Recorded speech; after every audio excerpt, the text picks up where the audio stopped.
Sa una, ang ating mga ninuno na sina Adan at Eva ay inilagay sa halamanan ng Eden upang pamahalaan ang lahat ng bagay.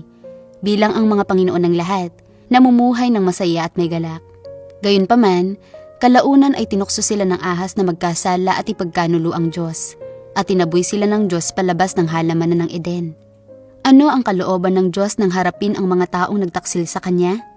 Pinalayas lang ba niya sila at pinahintulutan si Satanas na sirain sila? Hindi. Ang Diyos ay hindi umupo ng walang ginagawa. Ang Diyos ay may kalooban.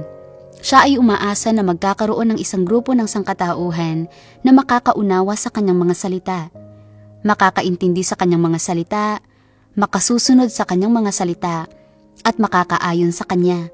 Ang gayong sangkatauhan ay hindi na muling magtataksil sa Diyos at makakapangasiwa sa lahat ng bagay na nilikha ng Diyos na tunay na namamahala ng lahat. Katulad ng mga magulang na may malawak na mana sa pamilya, hindi sila pumapayag na basta-basta itong ibigay sa kanilang mga anak.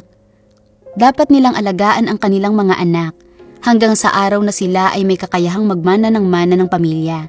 Sa gayon ay makatitiyak silang ganap nilang ipagkakatiwala ito sa kanilang mga anak. Kaya naman, ang mga magulang ay nagsimula ng isang plano upang alagaan ang kanilang mga anak. Ang mga magulang ay may mga plano para sa pagpapalaki ng kanilang mga anak. Maaari bang walang plano ang Diyos na isang dakilang bagay gaya ng pagliligtas ng Diyos sa sangkatauhan? Upang makakuha ng grupo ng mga nilikhang nilalang na may kakayahang pangasiwaan ang lahat ng bagay, pinasimulan ng Diyos ang isang 6,000 taong plano ng pamamahala. Paisa-isang hakbang, ganap niyang iniligtas ang sangkatauhan mula sa kapangyarihan ni Satanas, na nagdulot sa kanila na makalaya mula sa kasalanan at makakuha ng pagdadalisay. Sa pamamagitan nito, ang mga tao ay hindi na matutukso at mapapahamak ni Satanas. Ngunit sa halip ay makikinig sa mga salita ng Diyos at susundin ang kanyang mga kataas-taasang kapangyarihan at pagsasaayos. Doon lamang matatapos ang plano ng Diyos para sa pagliligtas sa sangkatauhan.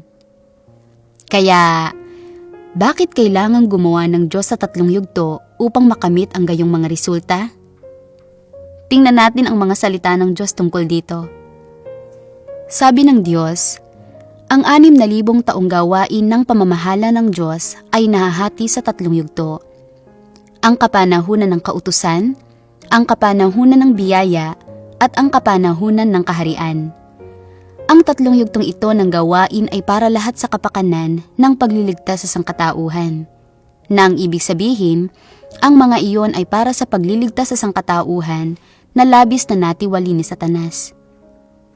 Gayunpaman, kasabay nito, ang mga iyon ay para rin maaaring makagawa ang Diyos ng pakikidigma kay Satanas. Kaya, kung paanong ang gawain ng pagliligtas ay nahahati sa 3 yugto, gayon din ang pakikidigma kay Satanas ay nahahati rin sa 3 yugto, at ang dalawang aspetong ito ng gawain ng Diyos ay sabay na pinatatakbo. Ang pakikidigma kay Satanas ay talagang para sa kapakanan ng pagliligtas sa sangkatauhan, at dahil sa ang gawain ng pagliligtas sa sangkatauhan ay hindi isang bagay na matagumpay na natatapos sa iisang yugto, ang pakikidigma kay Satanas ay hinahati rin sa mga bahagi at yugto. At isinasagawa ang pakikidigma kay Satanas alinsunod sa mga pangangailangan ng tao at sa lawak ng pagtiwali ni Satanas sa kanya. May 3 yugto sa gawain ng pagliligtas sa tao, na ang ibig sabihin na ang pakikidigma kay Satanas ay hinati sa 3 yugto upang minsanan at ganap ng magapi si Satanas. Ngunit ang katotohanang nakapaloob sa buong gawain ng pakikidigma kay Satanas ay yaong ang mga epekto nito ay natatamo sa pamamagitan ng ilang hakbang ng gawain. Pagkakaloob ng biyaya sa tao, pagiging handog sa kasalanan ng tao, pagpapatawad sa mga kasalanan ng tao, paglupig sa tao, at paggawang perpekto sa tao. Ang gawain ng Diyos sa pagliligtas sa sangkatauhan ay nagbubukas sa 3 yugto, ang kapanahunan ng kautusan, ang kapanahunan ng biyaya, at ang kapanahunan ng kaharian. Ang 3 yugtong ito ay bumubuo sa kabuuan ng plano ng Diyos na iligtas ang sangkatauhan. Sa pamamagitan ng mga yugtong ito, unti-unting palalayain ng Diyos ang sangkatauhan mula sa kapangyarihan ni Satanas, na humahantong sa kanila upang ganap na makamit niya. Ang katiwalian na ginawa ni Satanas sa sangkatauhan ay malalim at malawak. Hindi ito malulutas sa isang taon o isang siglo o kahit sa isang milenyo. Nangangailangan ito ng 6,000 taon upang ganap na iligtas ang sangkatauhan mula sa pagkakahawak ni Satanas.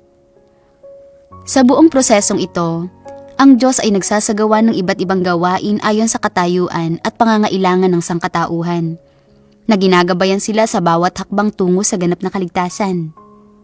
Sa huli, ibabalik niya ang sangkatauhan sa orihinal na wangis ng mga tao na nilikha sa simula.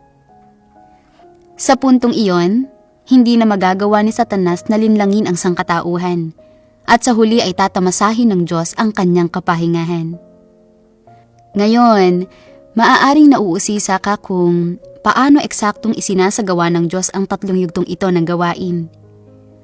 Manatiling nakatutok para sa aming susunod na video, kung saan tatalakayin natin ng mas malalim ang paksang ito.